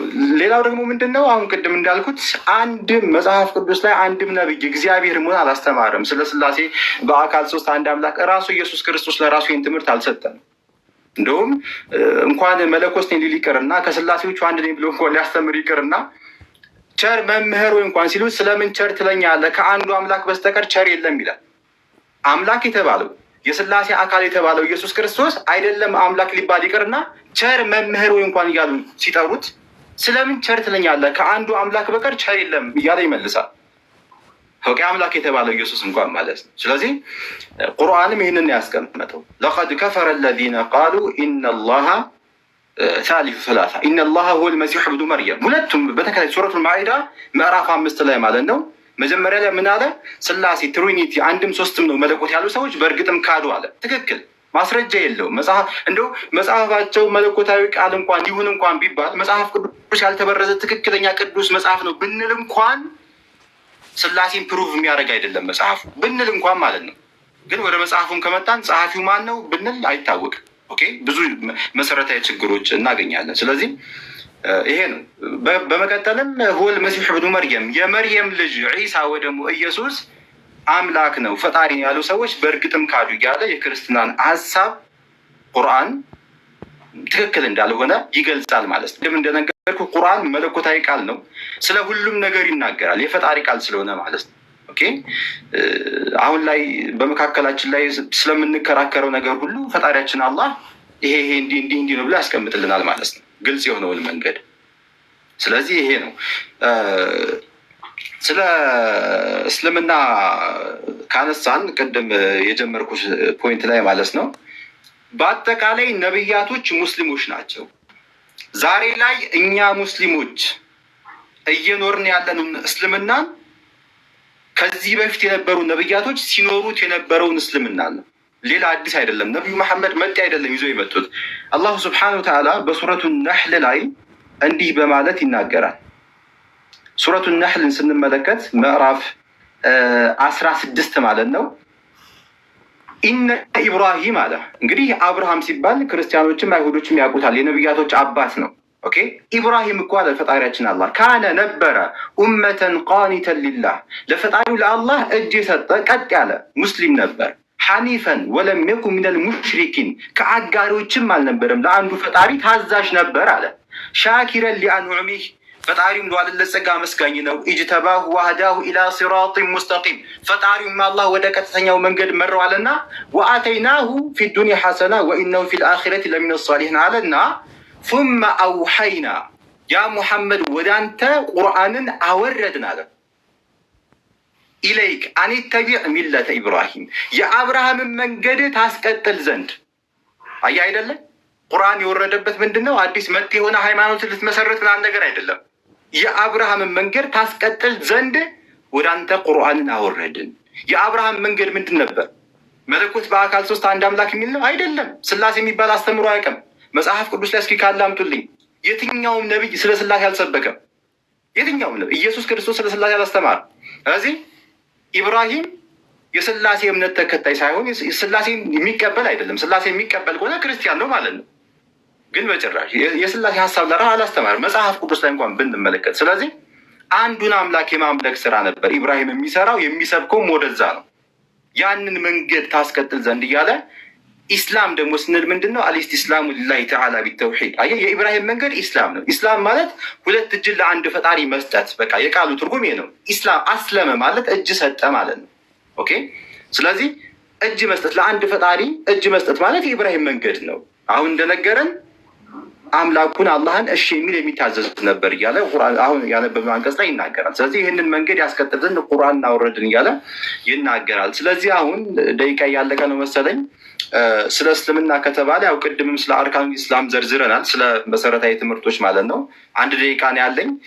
እንደ ጥያቄ ማቀርበው ምንድነው በስተመጨረሻ ስለ ስላሴ መጽሐፍ ቅዱስ ላይ ከፍተህ መጀመሪያ ከእግዚአብሔር እንጀምር። እግዚአብሔር ከብሉይ ኪዳን ጀምሮ ስለ ስላሴ በአካል ሶስት አንድ አምላክ የሚለውን አስተምሮ ቅድም ያስተማርከውን ማለት ነው አእምሮም ባይቀበለው ማለት ነው።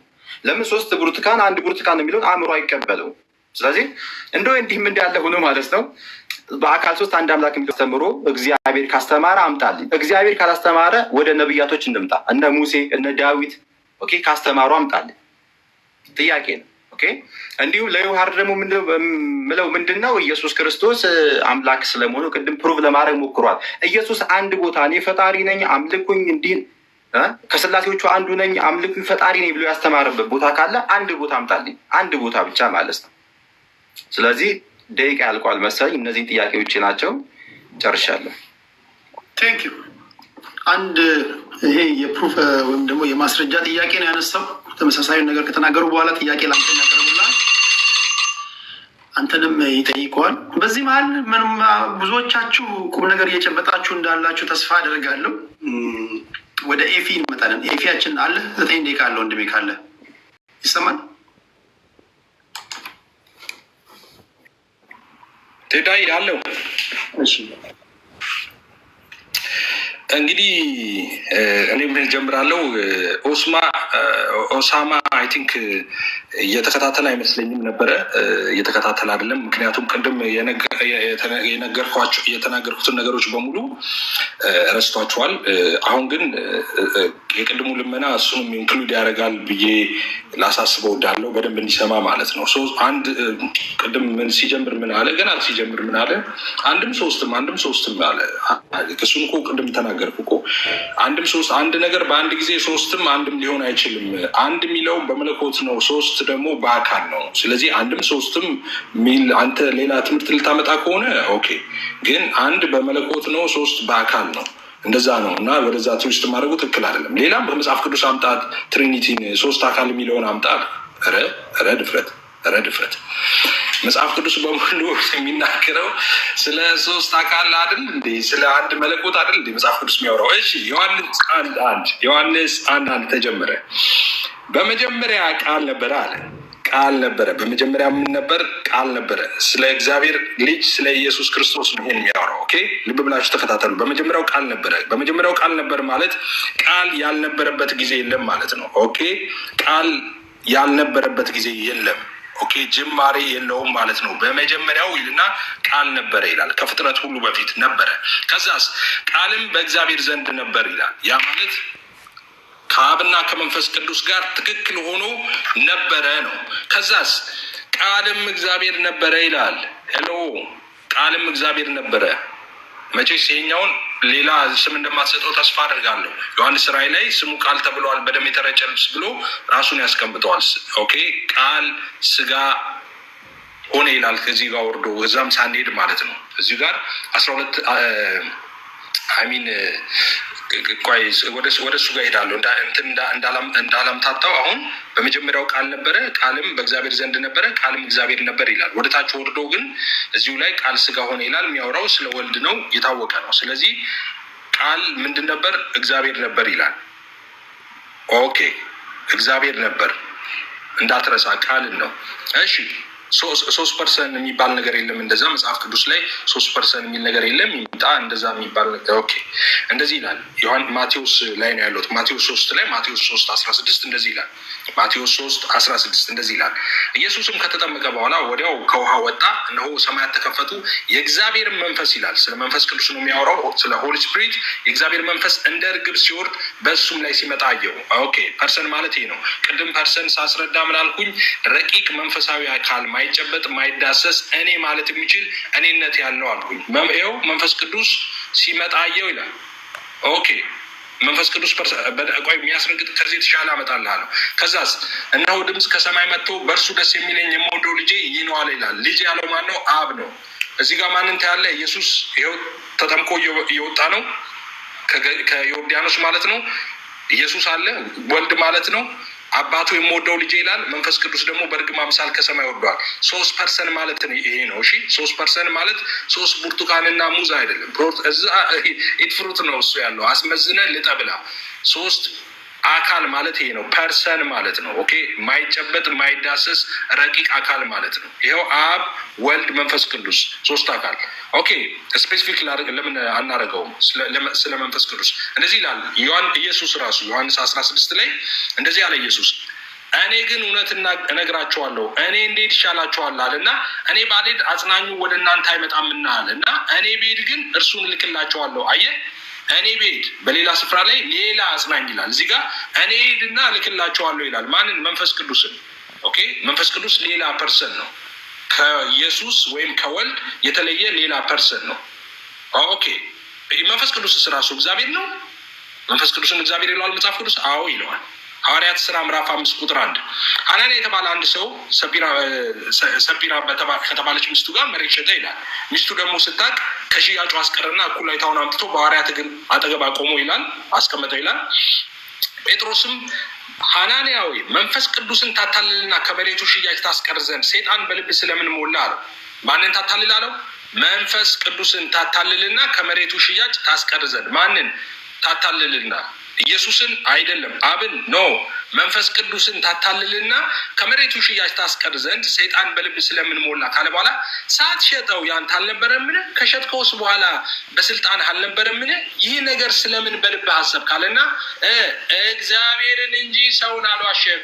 ያታለልከው መንፈስ ቅዱስን ነው አላለም? እግዚአብሔር ነው መንፈስ ቅዱስ፣ እሱን ነው የዋሸው እንጂ ሰውን አይደለም እያለው ነው። እግዚአብሔር መንፈስ ቅዱስ ምንድን ነው? አምላክ ነው። ሃሌሉያ። ወልድ አምላክ ነው፣ መንፈስ ቅዱስ አምላክ ነው ወይም እግዚአብሔር ነው እያሳየ ሆኖ ያለሁት። እንግዲህ አብን ደግሞ በጣም በርካታ ስፍራ አለ። ራንደም ያነሳሁት ጥቅስን ላሳይ። አሁን አንተ እያወራ 1 ጢሞቴዎስ 2:5 ላይ እንደዚህ ይላል፣ አንድ እግዚአብሔር አለና ይላል። እሺ ስለ አብ ነው የሚያወራው። በእግዚአብሔርና በሰው መካከል ያለው ደግሞ መካከለኛ አንድ አለ፣ እሱም ሰው የሆነው ክርስቶስ ኢየሱስ ነው ይላል። አንድ እግዚአብሔር አለና ይልና በሰውና በአብ መካከል ያለው መካከለኛው ደግሞ ሰው የሆነው ፍጹም ሰው ፍጹም አምላክ የሆነው ኢየሱስ ክርስቶስ እንደሆነ ይነግረናል። አብ እግዚአብሔር ነው፣ ወልድ እግዚአብሔር ነው፣ መንፈስ ቅዱስ እግዚአብሔር ነው። ቅድም እንዳሳየው አንድ እግዚአብሔር አለ።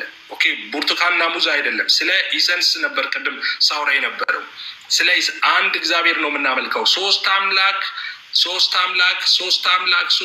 የሚሉ ሰዎች አሉ። የሶስት አምላክ ናፍቆት ይዟቸው ነው። እኛ የምናመልከው አንድ አምላክ እግዚአብሔር ነው። ሶስት አምላክ የሚባል ኤግዚስት አያደርግም። በምድር ቢሆን በሰማይ ቢሆን ተፈጥሮ ምናልባት የፈጠራችሁት ካለ ምናልባት ልትሰጡን ተመራምረን ወደፊት መማሪያ ማስተማሪያ ልናደርገው እንችላለን። እናንተ የፈጠራችሁት ካለ እኛ ሶስት አምላክ አምልከን አናውቅም፣ ልናመልክም አንችልም። የምናመልከው ስንት አምላክ ነው? አንድ አምላክ አብ፣ ወልድ፣ መንፈስ ቅዱስ አንድ አምላክ ነው። ኔቸር አንድ ነው። ይሄ መለኮት በሶስቱም ውስጥ ያለው አንዱ ይሄ መለኮት ነው። አብ የራሱ አምላክነት የለውም። ወልድ የራሱ አምላክነት የለውም። መንፈስ ቅዱስ የራሱ አምላክነት። የአብ አምላክነት ከወልድና ከመንፈስ ቅዱስ የተለየ አይደለም። የወልድም አምላክነት ከአብና ከመንፈስ ቅዱስ የተለየ አይደለም። የመንፈስ ቅዱስ አምላክነት ከአብና ከወልድ የተለየ አይደለም።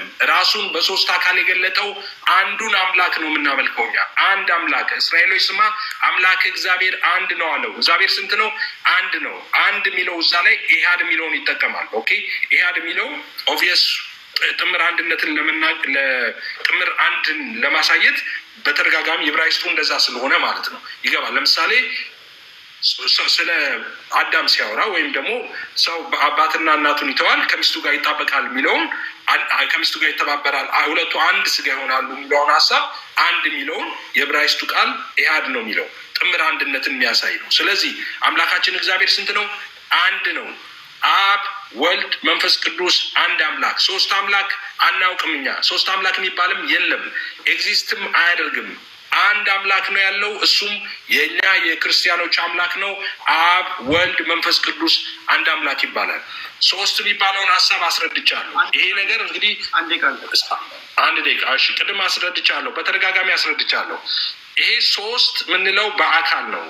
የሰው ልጅ አሁን ሰው ይባላል። የሰው ፍጠር እያልክ ታወራለህ ቴዲ። ይሄ የሰው ፍጡር፣ ይሄ ሰው ልጅ እያልክ ታወራለህ። የምታወራው እንደዛ ስትል ስለ ኢሰንስ እያወራህ ነው፣ አንድ አድርገህ ስታወራ ማለት ነው። ኦኬ፣ በአካልስ ቢሊየንስ አይደለን እንዴ ሰዎች? ኦኬ፣ በአካል በጣም በርካቶች ነን፣ ግን የሰውነት ኢሰንስ ስንት ነው? አንድ ነው። ሰው ማለት እኮ የሰው ፍጥረት እኮ እያልክ ታወራለህ። አካል ስትል ነው ሶስት ነው እንጂ መለኮት አንድ ነው። አምላክ አንድ ነው። ሶስት አምላክ የለም። ስለዚህ ብርቱካኖቹን እየላጥን እየበላን፣ ነገር ግን ኢሰንስ ላይ ትኩረት እናድርግ። ኢሰንስ ላይ ትኩረትና ኔቸር ላይ ትኩረት እናድርግ። ኦኬ፣ አብ፣ ወልድ፣ መንፈስ ቅዱስ አንድ አምላክ ነው። አንድ መለኮት እንጂ ሶስት መለኮት የለም። ሶስት መለኮት ቢኖር ነበር ሶስት አምላክ የሚሆነው። ሶስት መለኮት በሌለበት አብ የራሱ ወልድ የራሱ መንፈስ ቅዱስ የራሱ መለኮት በሌለበት ሁኔታ ሶስት አምላክ ሊሆን አይችልም። አመሰግናለሁ። ጥያቄ የለህም ለኦስማን? ከድህነት ጋር ተያይዞ ከሌለ ወደ ዮሐድ እንሄዳለን። ዮሐድ 9 ደቂቃ አለ። ኦኬ፣ ልጀምር። ኦኬ፣ እሺ፣ ቴንኪው። ኦኬ፣ ወንድማችን ኦሳማ የቁርአኑን ስህተት ድጋሚ መሳሳቱ በጣም አስገርሞኛል። እውነት ለመናገር ሱራ 471 ላይ ያለውን ሀሳብ አንስቶ አላህ የተሳሳተውን ይሄ ስላሴ ጽንሰ ሀሳብ ደግሞ እዚህ ጋር ሲያነሳ በጣም አፍሬያለሁ። እውነት ለመናገር ብዙዎቹ ይሄንን ቢያንስ ፊክስ ለማድረግ ስለሚሞክሩ ማለት ነው። ይሄ ስል በማስረጃ ነው። በነገራችን ላይ አሁን አላህ ሱረቱል ኒሳ ምዕራፍ 471 ላይ የሶስት ሶስተኛ ነው ይላሉ አለና የሶስት ሶስተኛ የተባሉት ወይም ደግሞ እንደዛ የሚል አስተምሮ የለም። ይሄ ራሱ የቻለ ስህተት ሆኖ ሳለ የሶስት ሶስተኛ የሚሉት ግን እነማንን ነው የሚለውን ሀሳብ ሙፈሲሮቻቸው ሲያብራሩ አሁን ተፍሲር ኢብን አባስ ላይ የሶስት ሶስተኛ የተባሉት ይላል there are three gods አሉና ጋድ ሳን ፋዘር ኤንድ ዋይፍ ይላል። ልጅ አባትና ሚስት ናቸው ብለው ያምናሉ አለ።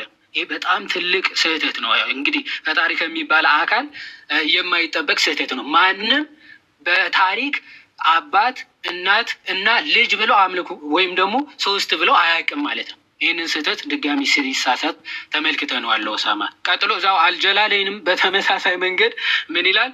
ስሪ የተባሉት ይልና ጋድ ጂሰስ ኤንድ ሂዝ ማዘር ናቸዋል። እናቱ ማርያም እና ኢየሱስ ክርስቶስ እና አብ ናቸው ሶስት የተባሉት። ስለ መንፈስ ቅዱስ ምንም ኖሃው የለውም። በእርግጥ ሆሊ ስፒሪት ይልና ጅብሪል ነው ብለው ስለሚፈቱት ማለት ነው። ይሄ ሚስ አንደርስታንዲንግ በድጋሚ ኡሳማን ጋር ሲደገም ተመልክተነዋል። ይሄ ሱረቱል ማይዳ ወይም ደግሞ ሱራ 5 72 76 116 ላይም በተደጋጋሚ የሚፈጸም ስህተት ነው ቁርአን ላይ ማለት ነው። የትሪኒቲ ጽንሰ ሀሳብ በቁርአን ላይ የተሳሳተው ኡሳማን ደግሞ በድጋሚ ሲሳሳተው ተመልክተናል። ሌላኛው ስህተት በጣም የሚገርመው ማለት ነው በታሪክም የማይገኝ ጭራሽ የማይገኝ ታሪካዊ ስህተት ሱራ 9:30 ላይ የሚገኝ ነው። አይሁዶች ዑዘይር የአላህ ልጅ ነው ብለው ያመልካሉ ይላል ቁርአን። ይህ በጣም ትልቅ ስህተት ነው። በታሪክ አንድም አይሁዳዊ ዑዘይር የሚባል የአላህ ልጅ አለ እሱን እናመልካለን ብለው አያውቁም በጭራሽ ማለት ነው። ይህንን ስህተት ቁርአን ላይ አቅፈን ይዘን ቁርአን የፈጣሪ ቃል ነው ለማለት በጣም ይከብዳል። ባይዘዌ ይሄ በኦተንቲክ በሆኑ ሀዲሶችም መጨረሻ በትንሣኤ ቀን አይሁዶች ይጠሩና ይቀሰቀሱና ይላል ማንን ነበር የምታመልኩት ተብለው ሲጠየቁ ዑዘይር የሚባል የአላህ ልጅን ነበር የምናመልከው ይላሉ ይላል። እኔ እንደው በታሪክ አሁን ኦሳማ ይህንን እንደ ጥያቄ ትይዝልኛለህ። በታሪክ ለናሙና ከአይሁዶች መካከል ዑዘይር የሚባል የአላህ ልጅ አምላክ ነው ብለው ያመልኩ እንደነበር አንድ ለናሙና ማስረጃ ትሰጠናለህ ብዬ ተስፋ አደርጋለሁ። ወደ ስላሴ ጽንሰ ሀሳብ ልምጣና በእስልምና ባይዘዌ አንድ አምላክ አለ ይባላል እንጂ አንድ አካል የሚባል ትምህርት በቁርአን ጭራሽ ሽታው የለም። አንድ አካል የሚባል ትምህርት በቁርአን የለም፣ ሊያመጡ አይችሉም። በአንጻሩ ግን አላህ ራሱ ከአንድ በላይ መሆኑን ማሳየት ይቻላል ማለት ነው። አንድ አካልነት በአካል ነው እያልኩ ያሉት ኦኬ፣ አንድ አምላክ ነው ምናምን የሚሉ ሊገኙ ይችላሉ። አንድ አካል ነው የሚል ግን ለናሙና ያክል አንድ ማስረጃ ሊያመጡ አይችሉም። ሱረቱል ኢኽላስ 112ኛ ምዕራፍ ሲጠቅስ ነበር ባይዘው አሃድ ነው የሚለው ኦኬ፣ አሃድ የሚለው ዩኒቲ ኦፍ ዋን ማለት ነው ኦኬ፣ የብዝሃነት አንድነት እንጂ ኦንሊ ዋን የሚለውን የሚያሳይ ጥቅስ አይደለም። እዛው ዝቅ ብሎ አላሁ ሰመድ የሚል ነገር አለ። አልወለደም አልተወለደም ይላል። አይወልድም አይወለድም ግን አይልም። በአንጻሩ ግን በቁርአን በተለያዩ ስፍራዎች አላህ ራሱ ብዝሃነት እንዳለው ሲናገር ለምሳሌ ሱራ 7:21 ላይ እንዲህ ብሎ ይናገራል። ኦኬ ሶሪ ሱራ 17 ማለት ነው። ሱራ 17:21 ላይ እንዲህ ብሎ ይናገራል። እሺ ምን አለ? ሚስትን ወይም ደግሞ ልጅን በሻን ኖሮ ከራሳችን እንይዝ ነበር ይላል። ኦኬ ሚስት ወይም ደግሞ መጫወቻን በፈለግን ኖሮ ከራሳችን ምን እናደርግ ነበር ይላል? እንይዘው ነበር ይላል። ሱራ 21:17 ላይ መጫወቻን ወይም ደግሞ ሚስትን ልጅን ልንይዝ በሻን ኖሮ ከእኛ ዘንድ በያዝ ነው ነበር ይላል። አሁን ከእኛ እያለ እየተናገረ ያለው አምላክ ነው ማለት። ለምንድን ነው እኛ እያለ እየተናገረ ያለው? አሁን ሙስሊሞች ሚስ ኢንተርፕሪት ያደርጉታል። አይ ራሱን ለማክበር ፈልጉ ነው። እሺ እኔ ሲልስ ራሱን እያዋረደ ሲያዋርድ ነው እኔ የሚለው ኦኬ፣ እኛ ብሎ ሲናገር ትመለከተዋለህ። ብዙ ቦታዎች እኛ እንዲህ አደረግን ከመንፈሳችን ነፋን ይላል። አደምን ስንፈጥረው ከመንፈሳችን ነፋንበት ይላል። መንፈሳችን እያለ ያለው አንድ አካል ነው። እንዴት እኛ ሊል ይችላል አንድ አካል? ኦኬ በተቃራኒ በሙስሊሞች ቁርአን ራሱ አንክሪኤትድ ቢንግ ነው ብለው ነው የሚያምኑት። ያልተፈጠረ አካል ወይም ያልተፈጠረ ነገር ነው ብለው ያምናሉ። ይህ ቁርአን ግን በመጨረሻ ቀን ሰው መስሎ ይመጣል። ኦኬ ቁርአን ራሱ ሰው መስሎ ይመጣል። ማስረጃ ሱናን ኢብን ማጃህ፣ በደንብ አስተውሉ። ሱናን ኢብን ማጃህ ሱራ 37:81 ላይ ምናልባት ማስረጃ መክፈት ያስፈልጋል። ኦፍኮርስ አዎ ያስፈልጋል። ምናልባት ደቂቃዬ ለመጠቀም ያክል ማስረጃ መክፈት ያስፈልገኛል። ሱናን ኢብን ማጃህ 3781 ላይ ምን ይላል? the Quran will come on the day of resurrection በቂያማ ቀን በትንሣኤ ቀን ይመጣል። ቁርአን ፍጡር ነው? ፍጡር አይደለም። በሙስሊሞች አስተምሮ ፍጡር ከሆነ ኦሳማ ይነግረናል ማለት ነው። ይህ ፍጡር ያልሆነው ቁርአን በቂያማ ቀን በትንሣኤ ቀን ምን ሆኖ ይመጣል ይላል? ላይክ ኤ ፔል ማን ይላል። ኦኬ ልክ እንደ ድሃ እንደ ተቸገረ ሰው መስሎ ይመጣል ይላል ቁርአን። ስለዚህ የሚመጣው ቁርአን ያ ያልተፈጠረው ቁርአን ፍጡር ነው? ፍጡር ካልሆነ ፍጡር ያልሆነ ሁለተኛ አካል በትንሣኤ ቀን ይመጣልሃል። ምን ይላል? I am the one that kept you awake at night and made you thirsty during the day ይላል። በቀን እንድትጠሙ በሌሊት እንድትነቁ የማዳችሁ የነበርኩት እኔ ነኝ ይላቸዋል ሙስሊሞችን ማለት። እንዲህ ፐርሰን ያለው ሁለተኛ አካል በቁርአን ላይ እናገኛለን። ሶስተኛ አካል ሩህ አልቅዱስ የሚባል አለ በቁርአን ላይ። ሩህ አልቅዱስ ወደ መርየም የመጣ አካል ነው እና ጌታ ተብለው ተጠርቷል። ይህ ሩህ አልቅዱስ ፍጡር ለመሆኑ አንድ ከቁርአን ለናሙና አንድ ማስረጃ ሊሰጠን አይችልም። ኦኬ በብራኬት የጨማመራችሁት አይደለም። በብራኬት የጨመራችሁትን ትታችሁ በቁርአን ላይ ሩህ አልቅዱስ የተባለው ጅብሪል ነው የሚል ለናሙና አንድ ማስረጃ ሊያመጡ አይችሉም። ስለዚህ በእስልምና ራሱ 1% የሚለው ትምህርት በጭራሽ በኋላ ላይ ፋብሪኬት የተደረገ ትምህርት ነው። ተውሂድ የሚለውን ትምህርት በኋላ ላይ የመጣ የሰው ፍልስፍና ነው። ተውሂድ የሚለው አስተምሮ ማለት ባይዘወይ ተውሂድ ማለት ራሱ በቁርአን ላይ ቃሉ የለም። በኋላ ላይ ግን ሙስሊሞች ፋብሪኬት ያደረጉት ቃል ነው። ግን ፋብሪኬት ቢያደርጉትም ተውሂድ ማለት ዩኒፊኬሽን ማለት ነው። ኦንሊ ዋን ማለት አይደለም፣ ውህደት ማለት ነው። ኦኬ አላህ ውህድ ነው። የማንና የማን ውህድ የሚለው ማስረጃ በኋላ ላይ ይሰጡናል ብዬ አስባለሁ። አሁን ዲቴይል ሌሎች አስተምሮቶች በነገረ ድህነት ባይዘወይ ምንም ሊነካ አልቻለም ወንድማችን። ለምንድነው ሊነካ ያልቻለው? በእስልምና ነገረ ድህነት የሚባል ትምህርት የለም። ወይ ተወስኖብህ ትድናለህ ወይ ደግሞ ተወስኖብህ ይፈረድብሃል ማለት ነው። የሙስሊሞች ወደዚህ ዓለም መምጣት ራሱ የአላህ ቅድመ ውሳኔ ነው እንጂ በአዳም ፐርሰናል ጥፋት የመጣ አይደለም። ማስረጃ ሰሒህ አልቡኻሪ 3409 ላይ ኦኬ ምን ይላል? አደምና ሙሳ እርስ በርሳቸው አርጊው ያደረጉ ይላል። እርስ በርሳቸው ተከራከሩ። ምን ብለው? በአንተ ምክንያት ነው፣ በአዳም ጥፋት ምክንያት ነው ከገነት የተባረር ነው ብሎ ሙሴ አደምን ይወቅሰዋል። ኦኬ ሲወቅሰው ግን አዳም ምን ብሎ መለሰ? አዎ ትክክል፣ በእኔ ጥፋት ነው የወጣ ነው አለ አላለ? አላህ ከመፈጠሬ ከ40 ዓመት በፊት የወሰነብኝ ውሳኔ ነው አለ። ይኸው የሚታያችሁ ከሆነ ምን አለ? yet you blame me for a thing which had already been written in my fate before my creation ከመፈጠሬ ከ40 ዓመት በፊት በአላህ የተወሰነብኝ ውሳኔ ነው። ስለምን ትወቅሰኛለህ እኔን አለ። በአሱ ጥፋት ራሱ አይደለም አዳም ከገነት የተባረረው፣ ፐርፐዝሊ በአላህ ውሳኔ ነው። ስለዚህ በቃ አይሺ በአላህ በራሱ ውሳኔ ነው ማለት ነው። የመጨረሻ የጠየቀኝን ጥያቄ ልመልስ። በጣም ብዙ ማስረጃዎችን ልሰጥ እችላለሁ። ባይዘው የክርስቶስ አምላክነት በመጽሐፍ ቅዱስ በመድኃኔዓለም ሼም ይዞኝ ነው ራሱ ዝም ያልኩት ማለት ነው። ራዕይ ምዕራፍ 1 ከቁጥር 8 ላይ ያው ክርስቶስ ራሱ ያለና የነበረ የሚመጣ ሁሉን የሚገዛ ጌታ አምላክ አልፋና ኦሜጋ እኔ ነኝ አለ። ይህ ብቻ ነው? አንደኛ ዮሐንስ ምዕራፍ 5 ከቁጥር 20 ምን ተብሎ ተገለጸ? ስለ ጌታችን የእግዚአብሔር ልጅ የሆነው እንደመጣ እውነተኛውም የሆነው እናውቅ ዘንድ ልቦናን እንደሰጠን እናውቃለን አለ። እውነተኛውም በሆነ በእርሱ አለን ካለ በኋላ እርሱም ልጁ ኢየሱስ ክርስቶስ ነው። እርሱም እውነተኛ አምላክና የዘላለም ሕይወት ነው። አሜን። ቴንኪው። እሺ አሁን እንደዚህ ነው የሚሆነው። የመጨረሻ ዙር ነው የሚሆነው። ለሌላ ፕሮብለም ስለገባው ኦሳማ ይናገርና